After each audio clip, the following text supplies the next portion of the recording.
Sector 16 bridge की डरावनी कहानी। रात के लगभग 1:30 थे। चंडीगढ़ की सड़कें लगभग सुनसान हो चुकी थीं।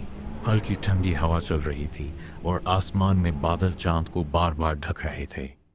मैं और मेरा दोस्त रोहित बाइक पर घूमते घूमते सेक्टर 16 के उस मशहूर पुल के पास पहुंच गए, जिसके बारे में बचपन से डरावनी कहानियां सुनते आए थे। यार, यही है वो हॉन्टेड ब्रिज? रोहित ने धीमी आवाज में पूछा। मैंने हंसने की कोशिश की। लोग तो कहते हैं यहाँ रात को एक लड़की दिखाई देती है। हम दोनों बाइक से उतर गए। पुल के नीचे पानी था और आसपास अजीब सी खामोशी फैली हुई थी। दूर कहीं कुत्तों के भौंकने की आवाज सुनाई दे रही थी। अचानक ऐसा लगा जैसे कोई हमारे पीछे चल रहा हो। हमने पलट कर देखा, कोई नहीं था। शायद हमारा वहम है, मैंने कहा। हम आगे बढ़ने लगे। तभी पुल के दूसरे छोर पर हमें एक सफेद कपड़ों में खड़ी लड़की दिखाई दी। वह बिल्कुल स्थिर खड़ी थी, न हिल रही थी, न कुछ बोल रही थी। उसके लंबे बाल चेहरे पर बिखरे हुए थे। रोहित की आवाज कांप गई। भाई, क्या वो हमें देख रही है? मैंने गौर से देखा। वह सचमुच हमारी तरफ ही देख रही थी। अचानक उसने अपना हाथ धीरे धीरे उठाया और हमारी ओर इशारा किया। हम दोनों के शरीर में सिहरन दौड़ गई।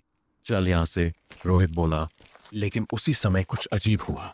हमारे मोबाइल फोन की स्क्रीन अपने आप बंद हो गई। बैटरी पूरी थी, फिर भी दोनों फोन स्विच ऑफ हो चुके थे।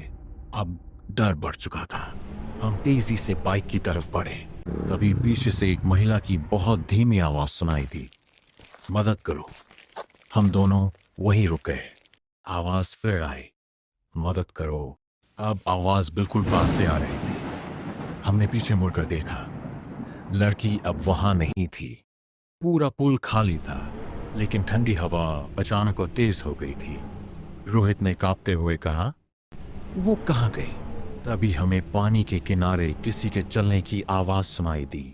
नीचे देखा तो वही सफेद कपड़ों वाली लड़की पुल के नीचे खड़ी थी, लेकिन वहां पहुंचने का कोई रास्ता ही था। उसने धीरे धीरे सिर उठाया और पहली बार उसका चेहरा दिखाई दिया। उसकी आंखें पूरी तरह काली थी। हम दोनों चीख पड़े। बिना एक सेकंड गंवाए बाइक स्टार्ट की और वहां से भाग निकले। लगभग 5 मिनट बाद हम एक ढाबे पर रुके। हम दोनों पसीने में भीगे हुए थे।